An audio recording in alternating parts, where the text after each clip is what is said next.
मुंह खोला था और ये तो मीडिया चल रही थी और कैमरा में कैच हो रहा था, इसीलिए मैंने बोतल को टेबल में पटका। मां कसम हम किसी के मुंह में पटक दें। अगर आप चाहते हैं मेरे अंदर की आक्रामकता कम हो, आप चाहते हैं मेरे अंदर की उग्र भावना कम हो, तो आज प्रबुद्ध लोग बैठे हैं। आज माननीय मंत्री दीदी बैठी है, आज माननीय मंत्री महोदय बैठे हैं, मंत्री तीन मंत्री बैठे हैं, आज प्रदेश अध्यक्ष महोदय बैठे, सांसद महोदय बैठे हैं, झारखंड मुक्ति मोर्चा के खिलाफ पालनहार बैठे, आज विधायक मैडम बैठी है, यहाँ भी विधायक बैठे हैं, यहाँ भी एक विधायक बैठे हैं। ये लोग तय करें कि इस प्रकार का जुल्म, शोषण, अत्याचार एक आम व्यक्ति पे, यानी जो लोग हाशिए पर हैं, जो लोग निम्न स्तर पे हैं, उनके साथ अन्याय नहीं होगा। जयराम महतो प्रेम की कविताएं लिखेगा, इनकलाब की बातें नहीं करेगा। देखिए, हम भी एक पढ़ा लिखा छात्र हैं और वर्तमान में पीएचडी का स्कॉलर हैं। विनोद बिहारी महतो विश्वविद्यालय धनबाद से इंग्लिश लिटरेचर में पीएचडी कर रहे हैं। और बिल्कुल आज से 2 साल पहले मेरा ना ये कैरेक्टर था, ना मेरा ये व्यवहार था, ना मेरा ये स्वरूप था। लेकिन यदि आप पा रहे हैं कि मेरे अंदर आक्रामकता आई है, यदि आप पा रहे हैं कि मेरे अंदर कुछ हिंसक विचारधारा आई है, ठीक है, मैं स्वीकार करता हूँ, खुले मंच पे स्वीकार करता हूँ। लेकिन एक बात बताइए, यहाँ जितने भी प्रबुद्ध लोग बैठे हैं, जब मैंने, ठीक है, मैंने कुछ ऐसी बातों को कहा जिनमें हिंसा प्रतीत हो रही है, लेकिन उस बात को समर्थन करने वाले 99% होते हैं। जैसे हाल ही फिलहाल आपको मेरा बागमारा का वो वीडियो क्लिप पूरे देश में वायरल हो रहा है, जिसमें मैं एक बोतल को टेबल में पटक रहा हूं। उस वीडियो को जो अपने आप को सो कॉल्ड पढ़े लिखे मानते हैं, उन्होंने कहा कि नहीं ये गलत है, लेकिन 99% लोगों ने कहा कि नहीं ये सही है, ये लड़का ठीक कर रहा है। अब सवाल ये है कि ठीक है, मेरी बातों में हिंसा है, लेकिन हिंसा की विचारधारा को 99% लोग पसंद क्यों कर रहे हैं? ये इस राज का सबसे बड़ा कारण है। यानी इसका कारण ये है कि आज एक आम व्यक्ति लोकतांत्रिक भारत में, अलग झारखंड राज्य में, स्वतंत्र भारत में इतना दबाया जा रहा है, इतना सताया जा रहा है, इतना उसका दमन, इतना दोहन किया जा रहा है, उसके साथ इतना अत्याचार किया जा रहा है, तो मेरे इन विचारों को पसंद कर रहा है, लाइक कर रहा है। उदाहरण के लिए जो बागमारा को लेकर आप चर्चा कर रहे हैं, जिस वीडियो की, जिस मेरे वीडियो को आज पूरे देश में लगभग 50 लाख से ज्यादा लोगों ने देखा, मैं आपको थोड़ा बता ही देता हूं। वहां बीसीसीएल की एक योजना है, बीसीसीएल खनन का कार्य करती है। ये आपको भी मालूम है कि अब सारी कंपनियां टेंडर देती है। वहां टेंडर दिया है संजय उद्योग को और खेमका कंपनी को। वहां जो मजदूर है 2018 से काम कर रहे हैं, यानी 6 साल है, 6 साल से उनका वेतन वही का वही है। और सबसे ताज्जुब और हैरत की बात है कि उनका एचपीसी वेतन 32,000 होता है। ताज्जुब कीजिएगा और लोकतंत्र के होने पे शर्म भी कीजिए, उनको 6,000 वेतन मिलता है। उससे भी ताज्जुब की बात है कि ना बीसीसीएल जिम्मेवारी ले रही है कि किनके वर्कर हैं, और ना ही खेमका और संजय उद्योग जिम्मेवारी ले रही है ये किनके वर्कर हैं। उससे भी ताज्जुब की बात है, उनको जो पेमेंट मिलता है 4,000 मिलता है, 6,000 मिलता है, वो पेमेंट ना बीसीसीएल दे रही है, ना संजय दे रही है, ना खेमका दे रही है। तो बताइए किसका खून नहीं खोलेगा? मैं बनावटी इंसान नहीं हूं।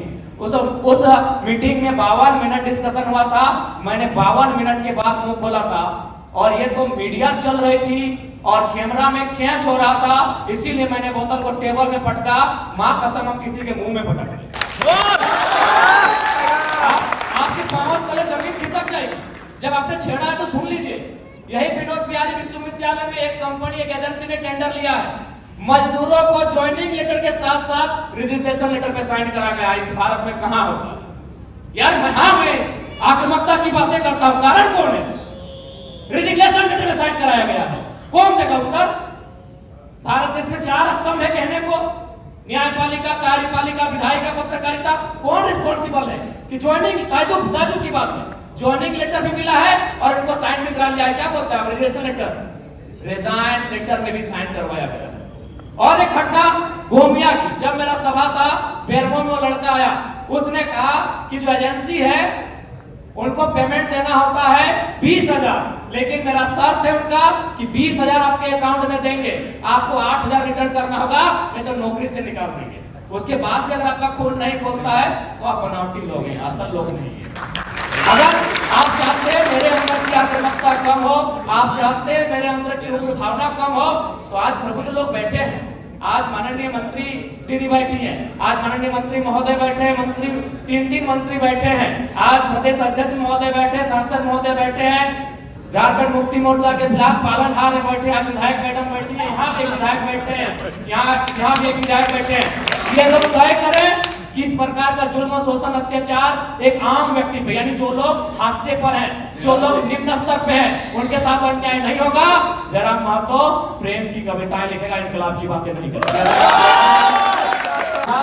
विश्वास कीजिए, वो व्यक्ति का भी नाम बता देंगे, ऐसा नहीं। अग्रेसिव गवर्नमेंट आनी चाहिए और मेरा यही एग्रेशन मेरे मुझ में रहेगा, क्योंकि मैं ना संजय मेहता जी के तर्ज पे मैं बरी से आता हूँ, ना मैं चौपारण से आता हूँ, ना मैं गढ़वा से आता हूँ, मैं धनबाद से आता हूँ। मैं एक घटना सुनाता हूँ सुरेश महतो की, और विधायक मैडम बैठी है, हालांकि उस समय वो बहुत किस्सा पुराना है, वो झरिया विधानसभा की घटना है, वो भोरा क्षेत्र की घटना है। एक व्यक्ति, उनका नाम है सुरेश महतो, मैं उस कौम का बेटा हूँ।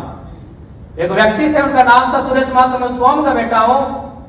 उनको मारा गया था, उनकी सांसें थी, उनके दोनों पांव को काटा गया था, उनकी सांसें चल रही थी, उनके दोनों हाथ को काटा गया था, उनकी सांसें चल रही थी, उनके दोनों आंख को निकाला गया था। इसीलिए मैं मीठी बात करने नहीं जानता, मुझे लगता है मैं उस क्षेत्र से आता हूं जहां हमने सिर्फ कत्लेआम देखा है।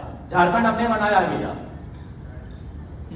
निर्मल महतो के सीने में गोली लगे थी, तब झारखंड का चर्चा दिल्ली में हुआ था, तब राजीव गांधी को पता चला था कि हाँ झारखंड की डिमांड किया जा रहा है। तो मुझे लगता है एक बार ये श्रीमान, ये नियम कानून, एक बार एग्रेशन की गवर्नमेंट होनी चाहिए, बाकी युद्ध डिसाइड करे। मेरा जो व्यवहार है फॉलो अप के मंच पे भी मेरा यही व्यवहार है, पसंद लगे वोट कीजिएगा, ना लगे इग्नोर कीजिए।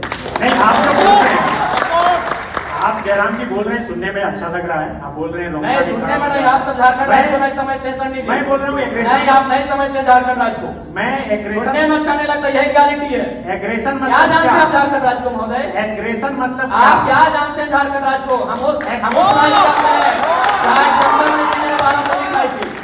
हम झारखंड चाहते हैं, जहाँ MP member of parliament Sunil Mahato ने 1 2 3 4 5 6 7 8 9 10 11 12 को दिखाई 3 सांसद ने। क्या सुनने में अच्छा लगता है, तब झारखंड को नहीं जानते। एग्रेशन मतलब क्या? एग्रेशन मतलब यही है, कठोर डिसीजन, त्वरित कार्रवाई। आज कार्रवाई किस पे होती है? एक ठेला पे काम करने वाला है, तुरंत कार्रवाई होगी। एक मजदूर है, पुलिस तुरंत कार्रवाई करेगी। आपकी कार्रवाई उस समय काहे नहीं होती है? जब बड़े बड़े लोग आपकी गिरफ्त में आते हैं, बड़ी बड़ी मछलियां जाल में फंसती हैं, क्यों कार्रवाई नहीं होती? हम लोग आते हैं तो छोटा रहे या बड़ा रहे, जो गलत रहे उस पर कार्रवाई हो। मेरा सवाल वही था कि एग्रेशन मतलब क्या? एग्रेशन का मतलब है कठोर डिसीजन। एग्रेशन मतलब एग्रेशन का मतलब है कोई दबाव नहीं। एग्रेशन का मतलब है कॉर्पोरेट से कोई भय नहीं। एग्रेशन का मतलब है अमीरों के चंदे से पलना नहीं। एग्रेशन का मतलब होता है निडर होकर, निष्पक्ष होकर झारखंड के मुद्दों पे बात करना, झारखंड के मुद्दों के समाधान करने के लिए प्रयास करना। एग्रेशन का मतलब, मेरा सवाल बार-बार वही है कि क्या गाड़ी पर चढ़कर भाषण देना या फिर योगी की तरह बुलडोजर चलाना? देखिए, भाषण देना हमारा सिद्धांत नहीं रहा है। एक सवाल, आज राजभवन में लोग धरने पर बैठे हैं, मुख्यमंत्री के आवास पे लोग धरने बैठे हैं, आज सीजीएल के जेएसएससी कार्यालय के बाहर लोग धरने पे बैठे हैं। आंदोलन रोज होता है, लेकिन जयराम महतो एक 50 लड़कों के आंदोलन से आज सीएम का फेस बन के कैसे सामने आया? इस सवाल का उत्तर कोई दे। आंदोलन इस राज्य में रोज होता है, जयराम महतो ही क्यों? क्योंकि मैंने उन मुद्दों को टच किया, मैंने उस मुद्दों पे बात किया जो झारखंड की जरूरत थी, जिसपे झारखंड बात करना चाहता था। साफ शब्दों में झारखंड चाहता था कि बिल्ली के गर्दन में घंटी बांधी जाए, पर बांधेगा कौन? तो कुणाल जी, सवाल यही है कि क्या एग्रेशन ही अब सॉल्यूशन का रास्ता है कि जो युवा की तरफ या इंडिया अलायंस से? हम लोग अकेले ठीक है सर।